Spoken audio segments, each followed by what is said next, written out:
je volao da pije, mislim, ono, svašta, razumeš, vino, to je ono koji se zove ždrebčeva krv, ali ne zato što oni od toga postaju pastuvi, ne, nego što bi i krv popili ko afričko pleme u transu, znaš, kad krenu da loču. Sutra zapomaže za aspirin ko Seka Aleksić, razumeš? Kažem, nismo više zajedno, ali ja sam čovek. Uvek pošaljem poruku za rođendan. Sve najbolje, Rubin Kruševac.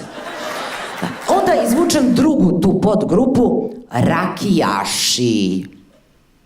To je jako važno isto kod nas. To su oni muškarci koji od mladosti kreću da se opijaju po svadbama, sahranama, parastosima, krštenjima, po zgradi selidbe i to, a pred kraj života se uvek učlane u neku nazadnu partiju koja je uvek i na vlasti. I onda dođem do pivopija i shvatim da tu ima izbora. Žene pivopije. Ova gospođa me gleda iz fazona, kako? Gospođo, verite mi, ima prednost pivopija. Ako ništa drugo, taj vam se muškarac ne pegla. Jer to se na njemu sve razvuče, ne znaš, tako. I taj ti, ako ništa drugo, uvek zategnut. Evo, priznajem, i ja nekad popijem pivo, u sarmu.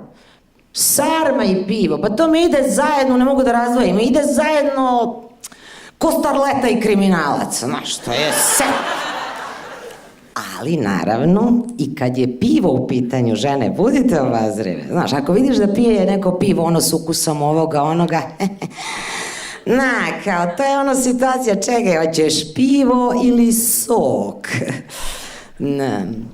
A dobro, majko mu, koliko je ljudi ovdje vezi, što je to tajna? Neko s nekim. Evo, smuvali se ljudi u zadnjim redovima, zato su i seli u zadnje redove, samo napred. Imate i mesta tu, svaka čast, ljudi, koliko mi je sad ovo drago da čujem. Zašto, ljudi? Pa treba da se radujete, ako ste u vezi sa nekim, pa to je za ponos. Ako ništa drugo, ako ništa drugo, vi barem više ne morate da idete na prve sastanke. Pa ja sam na prvim sastancima odgledala filmove koji su trajno oštetili moj mozak. I to se sada vidi, to je jako teško sakriti, jel? Ne, to su Marsovci, kiborzi, Tom Cruise i ostali vanzemaljci. To nije gledao ni onaj što je režirao, znaš. Ali na kraju večeri kao ljubazno se rastajemo, potencijalni ja, i on kao pa, evo sledeći put gledamo neki ženski film. Dovoljno je da bude za odrasle. Hvala, znaš. Ali to vam se desi ako izađete u bioskop sa nekim od ovih kompjuteraša.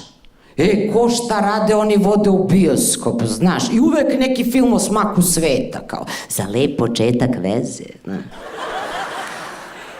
Gore od izlazaka sa kompjuterašem, ovi dečko se mršti, sumnjam da je kompjuteraš. Nisi kompjuteraš, okej.